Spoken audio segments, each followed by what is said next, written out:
All right, starting off the set 0-0. Here we go, game number 1. Oh man, Blue almost getting taken up off the top, unarmed. Blaze was just putting the hurt on. Oh yeah. Blue taking a substantial amount of damage. Oh, and Acno trying to go for the edge guard on the left side of the stage with that gravity cancel sideline. Oh man, that pogo. Blue is just taking the world tour. He's been up, down, left, right, never of his own volition. And you can see it with that damage for the first knockout. Oh, Zyder quick to respond. Trade for a trade, that's fair play. And the red team sneaks out the lead. Acno right side. Zyder goes in for recovery. Downlight recovery from Zyder puts Acno closer towards the top of the stage. And, oh, well, Blue is starting to take some more damage. Zyder's been doing the best surviving so far on the red team, but that could change pretty quickly if Acno continues to land those axe side airs. Yeah, you start getting into that dangerous territory where, okay, actually getting knocked out, that neutral signature from Acno, sealing the deal. But man, there's a significant lead. I didn't expect this for game number 1 from Blaze and Acno. Yeah. Yeah, definitely. They're in danger. Yeah, Blue has been taking even more damage, but Acno down. It could be a Blue and Zyder game. What an interrupt. Absolutely saved his teammate there, just dive kicking in any which way just to prevent the knockout. Man, Blaze is so damaged. He gets hit by all these setups, all the initial hits. Look at that, again, saved. Acno has been saving Blaze every single time. How is Blaze still standing? Okay, neutral stick comes through, and Blaze is still fighting. It's like he's on a fresh stock.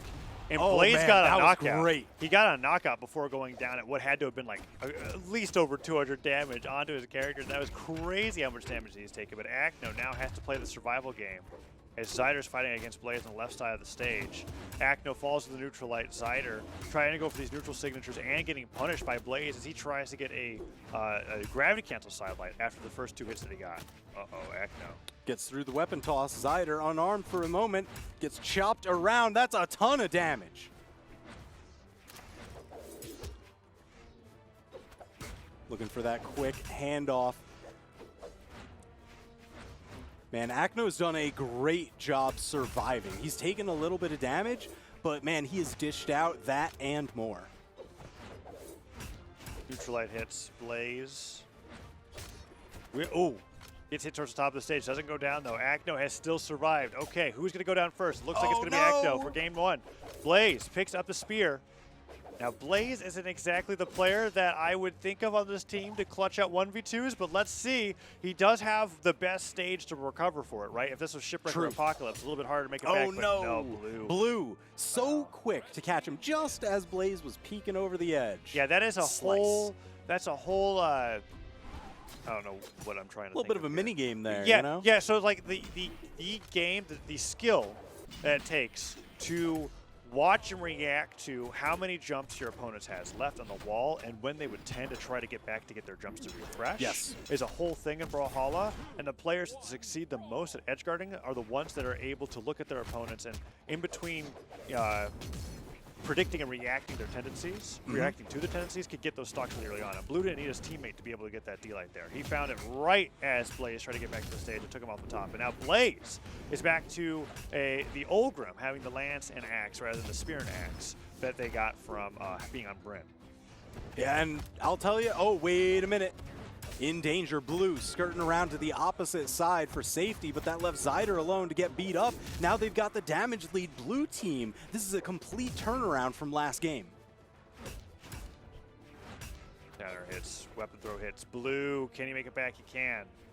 Blaze and Acno exchanging positions here to go for the edge guard. Nice shot with that save until, well, both players are hit off the top of the stage, and Blue and Zyder, on the bright side, at least they're spawning in sync, so they're able to help each other get a weapon. A silver lining, well, huh? It's so, not a silver medal. So it's sometimes a thing that can happen that can be detrimental to a team, is having their knockout timers be desynced, right? They're losing their stocks 20 seconds apart, and that means at any point in time, one player is trying to get a weapon by themselves. If you both go down at the same time, at the very least, you can help yourselves stabilize.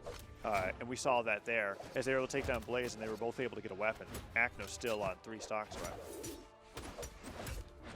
Ooh, interesting pickup against the wall. Acno trying to work his way back. Blaze fighting out of that 2v1 situation. Still healthy lead for the blue team. Blaze has barely been getting tagged. They've put out a ton of damage onto Blue and Zyder. Poised for the knockouts. There's one of them, looking for the second. And Blue is really hurt. And Acno finally goes down, but he's making up for what happened in game number 1. Oh. Wow, Zyder, he had the location on lock, but Blaze saved his dodge to get through that second hammer ground pound. You know, learn once. Fool me once, shame on you. Fool me twice, I need to fix something. Acno, oh. Gets Zyder there. Zyder just hoping that he was going to dodge in. Went for the ground pound, got downward forward instead. It looks like the set's going to be evened up at this point. Acno and Blaze, they did go down in game number 1, but they're going to be bringing it to a 1-1 scoreline because I feel like this 1v2 is a lot harder than the one that Blaze was in the previous game. It's a tall order, you know, not gonna lie. 4 stocks to 1 against the multi-time world champions on a 2-year winning streak. Zyder trying to make it back to the stage.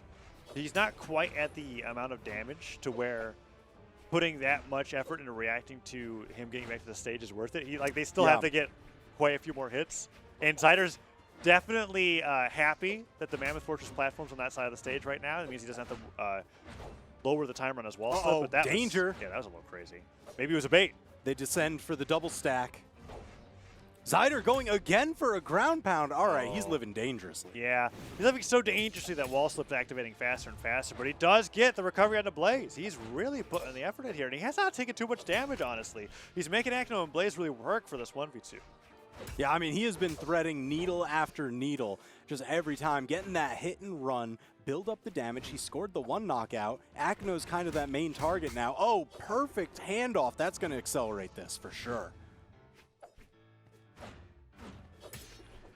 Recovery hits. Zyder has somehow only been brought to the orange after all this time. There, finally disarmed. Oh, man. Gravity cancel neutralite, sets him flying. He's still making it all the way back. Acno accidentally hits his teammate with the weapon throw.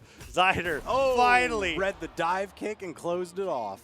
Finally taken down there towards the end. Damage taken 639. Gives a little bit of shrug. It's like, well, I tried. And you know what? It's the best that you could do in a 1v2 against Blaze and Acno when it's 1 stock to 4, right? That's pretty tough. And he was able to get a stock out of it and survive for an extra 2 minutes. So really well played there by Zyder. Just has to have Blue survive a little bit longer going into game number 3 there. But it's not looking undoable because, like we said, that was Blaze and Acno evening up the set. Yep. Now 1-1. So Zyder and Blue definitely have a chance in this best of 5. Yeah, and I know Duke was talking about it backstage earlier, that Acno and Blaze are actually coming off of a 3-2 victory in their previous match. So they've been having a rough go of it through this tournament in the early stages where you'd usually expect them to just kind of breeze through 3-0 after 3-0. Double check with that victory. Oh, it's Rakushin and Urbador. Yeah. Okay, all right. Wow. I actually really want to see Urbador and Rakushin play now. That is a pretty good scoreline. And they just 3-0'd Tinix and Waveguard in the lower bracket. But back to this matchup here. Okay, so on Mammoth Fortress, Blaze and Acno against Blue and Zyder. Sets even up, and Zyder's now onto the Jolly. Ooh, stuffed recovery. Acno going in for the final knockout. Not able to get it. Man, I gotta tell you, I have massive respect for Zyder's movement. He was able to thread through so many attacks and survive in the 2v1 for so long at the tail end of last game that it's really unfortunate that he's the first one to get knocked out here. Yeah, that is true. And I mean, we can attribute that to the low defense of Jala anytime. It's like a super common criticism for me or anybody to make, really. When you're picking a low defense Legend in 2s, it's like, well, there's a reason why that stat is valued so highly in a 2v2 when there are 3 people that could potentially cause you damage rather than 1. We see Zyder the first to go down there, but Blaze follows afterwards, and there's no excuse of defense there. Ogrim is pretty tanky, so even game so far, 5-5. And As I say that, Acno sent flying. Blue and Zyder have taken the lead, albeit barely. Zyder could go down to 1 stock right now, and that lead could look pretty bad. Yeah. Oh, yeah. Very imbalanced. 4 stocks to 3. Zyder, final stock. If he gets knocked out, Blue is going to have an extended 2v1 to deal with. Neutralite hits, and Blue. Blue, I like his method. He was rotating over to try and take pressure off of Zyder, not wanting to leave him alone for too long, because I feel like Blaze and Acno have kind of been hunting Zyder down a lot this match. Oh, ground pound hits it. Oh no, the weapon throw to Blaze. Okay. Oh, there goes Blue. Zyder is looking pretty damaged as well, and you're right. It could have been worse. It could have been so much worse. Well, that's true. But it's still real bad. Yeah, that Zyder. Oh, what? Right, now it's worse. Zyder was in hit stun for what felt like 5 hours. He just went flying across the stage of the blast zone. He is out, and now Blue fighting against this 1v2. I don't think Blue's going to last nearly as long as Zyder. Yeah, this is the Blaze and Acno we're expecting to see. Yes, that did not look great for the red team. Zyder probably off of the Brawlhalla after that one. There's the D-Light ground pound after that first ground pound. Acno doing pretty darn well, and we're seeing this edge guard here. Acno is just like, you're never touching the stage again. Sair weapon throw. Oh my gosh. Yeah, look at the high efficiency. The damage difference between the teams, that damage dealt, just about 300 damage difference. Acno and Blaze didn't let Blue and Zyder get anything started. Yeah. 2-1 in favor of Blaze and Acno now. Let's see what Zyder. Okay, I'm seeing, I think, a Koji pick for Zyder. That or it is, yeah, okay. So Blue and Zyder are now on Koji and Terrace going up against Bryn and Olgrim. So complete change here. Blue off of the Koji, giving that legend up to Zyder, and he's bringing out the Terrace to try and salvage this game as they are now at match point going to Crystal Temple. Crystal Temple, interesting pick here. It's got those 2 soft platforms, relatively small walls, but you know, there's a lot of places that you can land here, but you've got to watch out for those big anti-air signatures. Anything that can cover a ton of airspace makes those platforms a little less safe to land on. Oh, the neutral sig catches him, and Blue and Zyder are opening up this game, not looking so hot. Blue, with the axe, neutralites away. Blaze tries to help him out there. Recovery is going back and forth. Good punish on the down sig, but perfect. Blaze with an even better punish. Oh, ow. Axe side aired into a lance side air. That hurts. Yeah.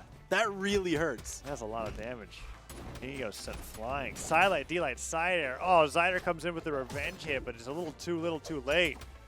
Neutralite comes through, down 6 does not quite hit, but Blaze has been on top of saving Acno out of punishes all game. It has been crazy how effective he's been with that. Blue's gone. He's actually gone. I heard that stuff recovery off of that downlight. Beating Blue's hammer unarmed. What? All right, Acno. Let's calm down. Recovery hits. Ooh, 6 stocks 3. Man, yeah, Blaze and Acno are just blazing through this one right now. The scoop, it's worth it. It's absolutely worth it. Yeah. You've got Zyder down to his final stock, Blue down to his final stock, Blaze still sitting pretty on 2 now. Yeah. Such a strong position. Oh, weapon throw pickup neutralite. Acno finally goes down. Blaze in the 1v2, puts up the side signature, and Blue doesn't get the stomp, but he gets the, oh, Zyder. All right, but wait a minute. He could turn it. Oh, no. Blaze fought his way back, got the chase dodge just in time, and now Zyder's gone. Blue dwindling. He's out of here. That's a 3-1 victory for Acno and Blaze. It was just, oh, there's so much that went wrong after that. That first bow down air just resulted in the most hilarious sequence of panic moves I've ever seen. Blue and Zyder just constantly try to hit each other to get back to the stage so they can activate chase dodge. Yeah, that was an Acno and Blaze dominating performance. Because, like, look at this. Blaze, this was, like, right after he recovered. Yeah. Because he almost got knocked out. But the coverage, oh, such amazing coverage. You weren't getting back.